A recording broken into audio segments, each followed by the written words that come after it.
कन्या आनी चाहिए। स्कंद पुराण में तो यहां तक आया, कन्या के आगमन पर अगर घर में चुप्पी है, खिन्नता है, मुख म्लान है, मन में जरा सा कोई दुख आ गया है, तो लक्ष्मी रूठ जाती हैं, अन्नपूर्णा विचलित हो जाती है, परांबा व्याकुल हो जाती हैं। इसलिए कन्या के आगमन पर प्रसन्नता आनी चाहिए। दूसरी कन्या के आगमन पर भी, तीसरी चौथी कन्या के आगमन पर भी ऐसा ना हो कि कोई मन में विकलता है, व्याकुलता है। इस सभ्य देश में इतना बड़ा कानून बनाना पड़ा कि लिंग परीक्षण नहीं होगा। उन चिकित्सकों को कठोर कारावास झेलना पड़ा कईयों को, जिन्होंने ऐसे ही लिंग परीक्षण के लिए आगे आए। ये नहीं पता लगा सकते आप इस देश में कि घर में कौन है। अन्य देशों में तो पता लगा सकते, अन्य देशों में तो ये बहुत आसान है पता लगाना, वो तो बता ही देते हैं। अमेरिका में, यूरोप में कि आपको बच्चा होने वाला है, आपके घर में कन्या आ रही है अथवा तो पुत्र आ रहा है, बताओ नाम बताओ। चूंकि वो तो नाम बच्चा दे ही नहीं सकते आपके हाथ में। आप बच्चे को लेकर अस्पताल से बाहर नहीं जा सकते, हॉस्पिटल से लेकर नहीं जा सकते बच्चा, जब तक कि रजिस्टर ना हो जाए। उसका नाम बताना होगा आपको। आप बताइए नाम क्या है आपकी लड़की का, लड़के का। तो कई बार विदेशों से फोन आते हैं कि हमारा घर में लक्ष्मी जी आ रही है, नाम बता दो। भैया कैसे पता लगा? बोले यहाँ तो पता लग जाता है, घर में भगवान आ रहे हैं, बताइए।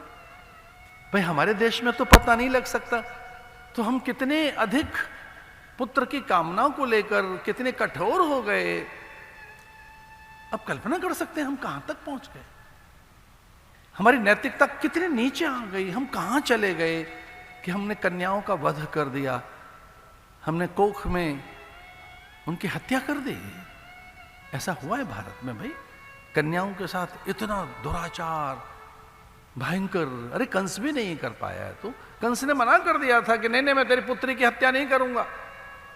पुत्री अवध्या होती है, कन्या अवध्या होती है, मुझे नरक से कोई बाहर कभी नहीं ला सकता। अरे देवकी मैं तेरी पुत्री का वध नहीं करूंगा। एक पैर पकड़कर ऐसे उछालना चाहा उसने कि ये मेरे हाथों से न मरे, इधर उधर गिर जाए कहीं, क्योंकि ये पुत्र तो है ही नहीं, मैं तो पुत्रों का हत्यारा हूं, मैं तेरे बेटों को तो नहीं छोड़ूंगा। लेकिन हाँ, चूंकि कन्या हो गई है और कन्या अवध्या होती है, कन्या को नहीं मारना चाहिए। कन्या माने लक्ष्मी, इसलिए मैं तो नहीं मारूंगा तेरी बेटी को, पुत्री का वध मैं नहीं करूंगा। और हमने क्या किया भारतीयों ने, इसलिए हमें सावधान होना होगा। आदर करें स्त्री का, वो मां है। आप ब्रह्म कीट जननी, वो अपने उदर में ब्रह्म और कीट सबको रखती है। करा अंगुल्य नखोत्पन्ना नारायण दशाकृति, उसे नारायण की उत्पत्ति होती है, वो अवतारों को जनती है। वो राम की मां कौशल्या बनती है, वो कृष्ण की मां देवकी और फिर बाद में यशोदा बनती है, वो उपेंद्र जननी इंद्र की मां वो अदिति है, सुतपा है, आर्यम्बा है वो शंकराचार्य की जननी, जिसने दशमेश पिता को पैदा गुरु गोविंद सिंह को किया। वो कोई मां तो रही होगी ना। जिन आचार्य चरण हमारे जीवन में आए, उनकी कोई मां तो रही होगी ना। और सृष्टि का आधार है मां। रामानुज संप्रदाय में तो उनके आचार्य लक्ष्मी ही तो हैं। बल्लभ संप्रदाय में तो आचार्य स्वयं यमुना हैं।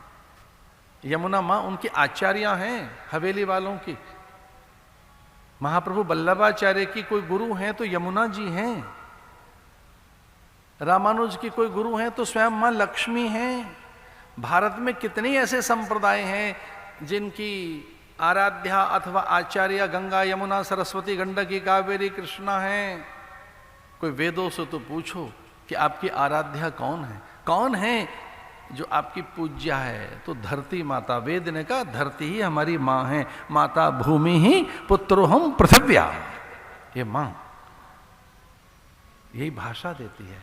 इसलिए स्त्री के आगमन पर आनंद होना चाहिए, क्योंकि वो वाग्देवी देवी है, वो वचन देती है, कर्म देती है, विचार देती है, चेतना देती है, प्राण देती है, और तो और वो आधार है अस्तित्व की। इस धरती पर कोई भी प्राणी अभी तक भी अपने पिता के स्वर नहीं बोल सका है।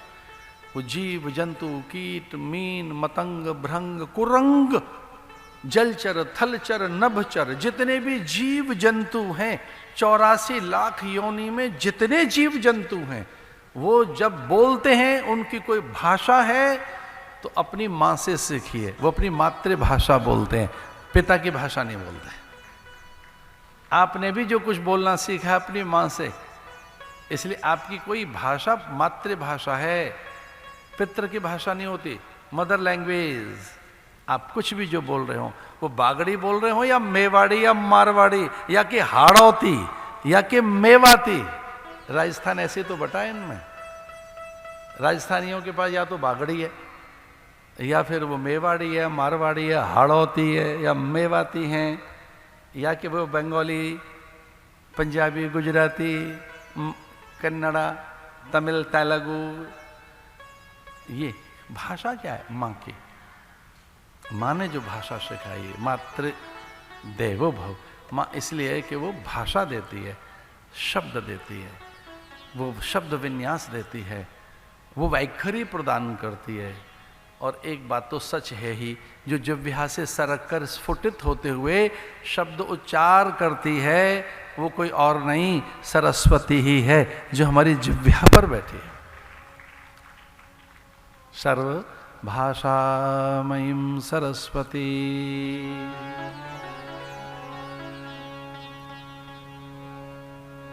सर्व भाषामयीं सरस्वती, जो भाषा है वो सरस्वती है।